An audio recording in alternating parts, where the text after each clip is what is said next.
Good evening, book lovers. Welcome to another episode of Cath-Lit Live. I am your host, Amy Cattapan. If you're new here, what I like to do is bring you interviews with Catholic authors who have new books releasing. And I am very excited tonight to be bringing you one of my friends. I've known her for a few years. We've met in person a couple of times. She's written several books that I'm going to show you tonight. My guest is Becky Eldredge. So you may know her from The Inner Chapel or Busy Lives for Restless Souls. In fact, here's a little fun fact. I read this book on the same retreat where I came up with the outline for Sweet Jesus, Is It June Yet?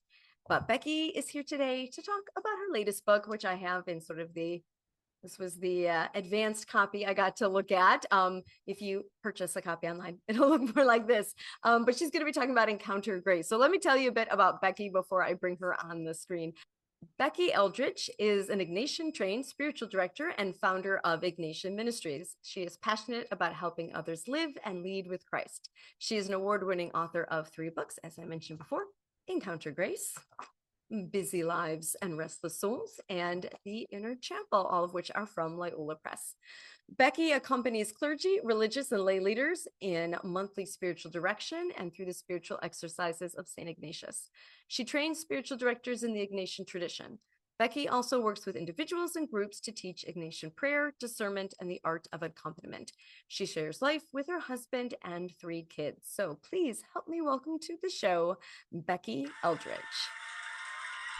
Hey, Becky, how are you? I'm good, Amy. How are you tonight? I'm doing dandy. It's quite the Monday today. Getting the week off to a good start, huh? I am. Well, I'm so happy to have you on today. You are my sunshine this evening. You are bringing me the joy. I've been showing everybody your books. These are the first 2, and this is the advanced reader's copy that I have of Encounter Grace. Do you have the final? Here's the Here's the actual final one. product. Yeah. There you go. It's a little smaller than your big advanced Yes. reader I copy. get the big. This is what it looks like before it actually goes to print, everybody. Different. But it's so cool. I appreciate you being one of the early readers on it.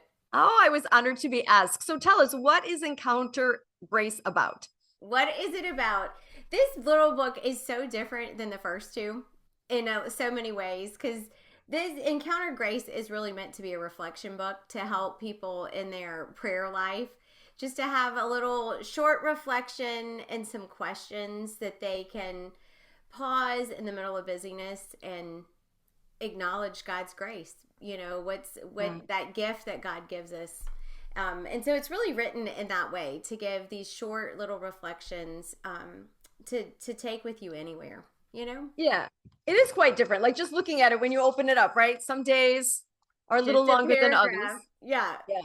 Short I know little you things. get this as like a writer. I was like, oh, is this even really a book? It is a book, you know, but it's like, it's very different when you're writing a paragraph and a couple Yeah. sentences versus, you know, pages and pages. But really, I mean, I think it just has a different purpose than my other 2 books, you know, where I was really trying to teach about prayer and where it comes from and how to pray and all. And this is more like, here's something to help you pray Yeah. in your So life. let's talk about the title here, right? It's called Encounter Grace. And Yes. I feel like that word is a little slippery at times, that people are like, well, what exactly is that? What is grace actually? People ask me that all the time in spiritual direction and on retreats. So, like, you know, because I'll often say, well, St. Ignatius invites us to name the grace we seek. And what does that mean? And grace really is, we can look to scripture first and see grace shows up, you know, in Corinthians, like St. Paul talks about, you know, our grace, God's grace is sufficient. It's enough. Or there's another line in Hebrews I love that talks about, let's approach the throne of grace boldly and receive the help that we need. And, you know, our catechism talks about grace from the sense of it's a free gift from God, unearned. It's God's gratuitous gift, it says in the catechism. And so all that, what does that mean for us is it's really, grace is how we experience God and God's gifts to us that are freely given.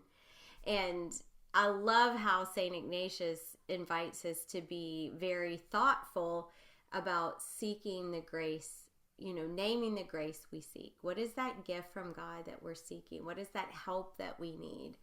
And so, really, that's what this book is about. It's about the freely given gifts that God gives us, such as hope, mercy, friendship, rest, whatever that gift that we may be needing to get through that moment or that day or that season, that God's going to be offering it to us. Much like Jesus did. I mean, I always think of him encountering the blind man Bartimaeus on the road to Jericho, and the blind man's calling out, Son of David, have pity on me, have pity on me. And Jesus comes over to him and says, what do you want me to do for you? And so I think grace is the way we kind of experience in our prayer lives. It's like God's asking, well, hey, Becky, what do you need? Hey, Amy, what do you need from me?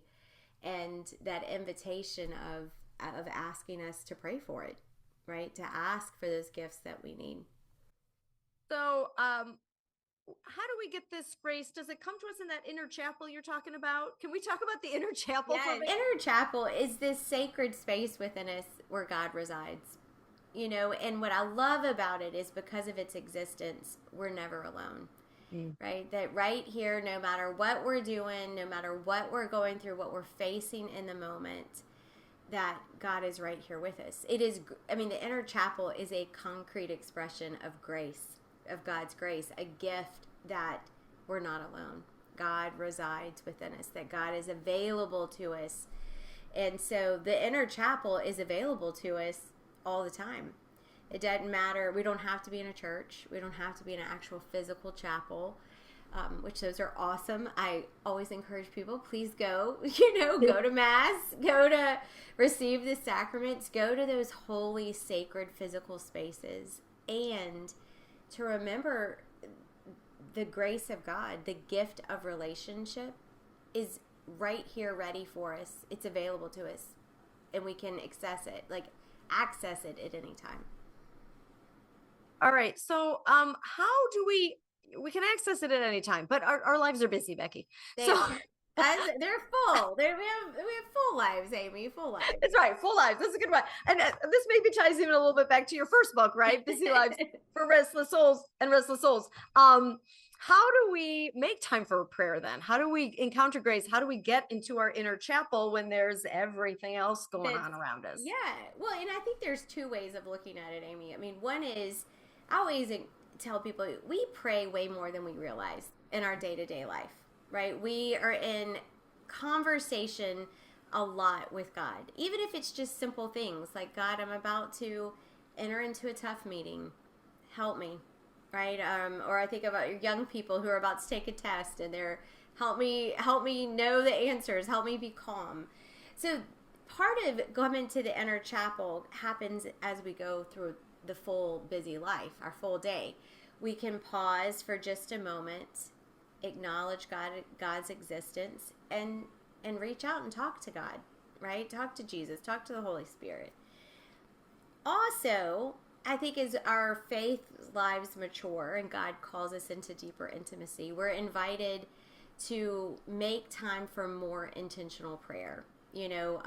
I'm sure not all of the viewers who are watching this know, but you and I have a friendship too. And as much as, we might say, hey, on a social media or every now and then, there's something meaningful about when we can have deeper conversation and wrestle with questions of discernment and what's going on in life. And I think the same is true about our relationship with God. That passing by prayer is awesome and it keeps us connected.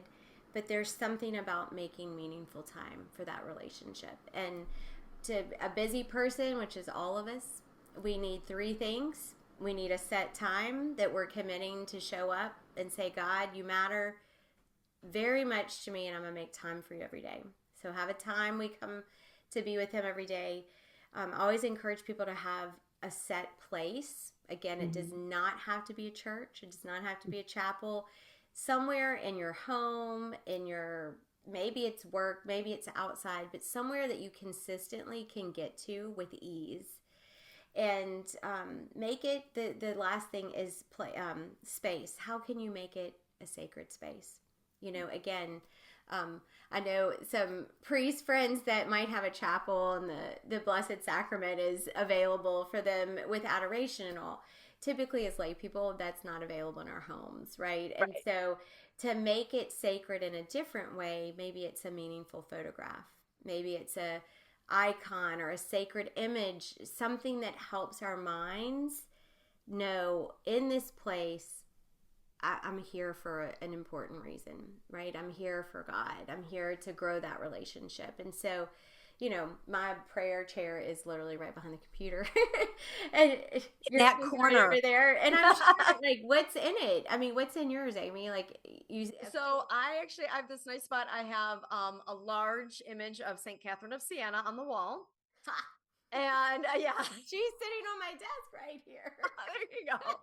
And I have this lovely chair. It's a swivel chair, so I can like turn it different ways if I, want to use it for different purposes. But if I turn it towards the corner, I have my great Aunt Mary's secretary. You know those good old fashioned Yes, secretaries yes. people used to have. So it's got this glass cabinet, and I keep in it. There's like a little statue of Mary, images of the Sacred Heart of Jesus, a whole bunch of prayer cards, rosaries, Wow. candles to light. And then in the drawers, I've got like a Bible, the Psalms. That's actually where this book has been Yes, residing yes. recently. And then in the pulled on the secretary part, I have my prayer journals and pens in there. So I have a whole, and it's taken me time, To right? It's get taken it me set time up. to develop Yes. that. And it probably has grown and changed, my guess is over the Yeah. years, and I think that's it's as simple as that. It's Yeah. finding a chair. Sometimes it's a chair, might be a spot on the couch. It might be Yeah. a chair out on the patio outside.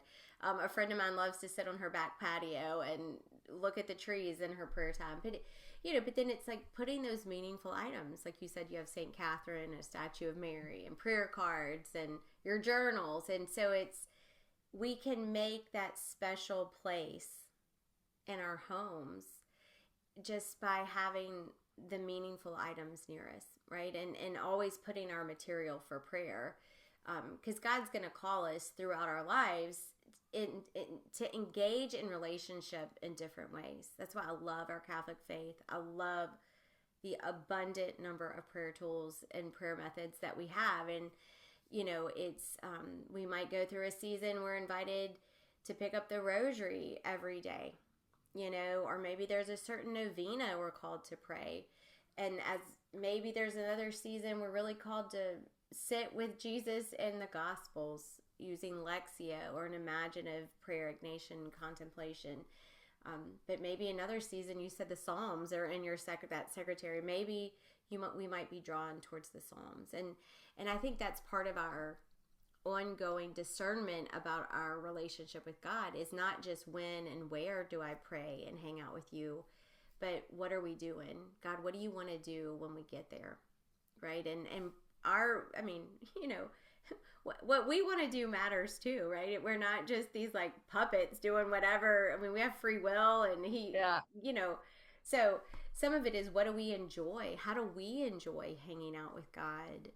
And also being willing to be led to try new prayer tools or pick up an old one or something when God's knowing we might need something for renewal or rediscovery or a deepening. And that's why I mean, it's one of the cool things as a spiritual director is just getting to listen to all the ways God shows up, and to your question about grace, all of this is God's gift, right? Prayer, that we know how to pray, that we can be taught how to pray, that God poured into saints and other wise teachers how to pray. And so, that to me is the abundant gift of God's grace that I hope people encounter. So if people want to encounter grace using your book, Get to know God first, yeah, get to but know God. always, yeah, you can also read the book. You can also read the book, and make it one of those tools, one of the Yeah. tools, maybe one of your new tools. Where should people go to find out about the book and you? Tell us website, Instagram, all that good stuff. All that fun stuff. So, I mean, if you go to my website, which is just BeckyEldredge.com, it will lead you kind of anywhere to my social intel. But the book is available. Loyola Press is my publisher. They did a beautiful job on it. You can go to their website, any of the big book websites. If you have a local bookstore, support your local bookstore if you Yeah. can. If you're lucky enough to still have them. If you have one. And then on Instagram, you can find Instagram and Facebook are the two places. I try to put resources and prayer material and kind of thoughtful reflections out. And you can find me on either one of those at I think I'm B Eldredge 98 is my tag. So Wonderful. Well, Becky, thank you so much for coming on tonight. I appreciate you taking time with me. We had some technical difficulties, but thank you for hanging in it's there with all me. good, Amy. We can handle that. So thank you for having me and for again being an early reader and for all you do for our church. Your voice is such a blessing to have out in our world. Thank you, Becky. All right, we're gonna wish Becky goodbye. Bye, Becky. Bye, y'all. Thanks. Okay, so I am really grateful. Man, I needed to talk to Becky tonight. It's been a bit of a manic Monday over here, and I'm so grateful for the time with her. I like I said before, I read her first book when I was on retreat, the same retreat where I came up with the outline for Sweet Jesus is a Juliet, and then I picked up the Inner Chapel, and I've been working my way through Encounter Grace. So if you've read any of these, love to hear what you think about them. Leave us a comment. And if you haven't, go check out Becky's stuff. If you're looking for a spiritual director, she can help point you in the right direction too. I know a lot of people ask me about that. So go ahead, check out her website, BeckyEldredge.com. If you're watching this on YouTube, make sure to like and subscribe and tell all your friends so they can find out about all the new Catholic books releasing. And until next time, I'm just going to wish you all happy reading.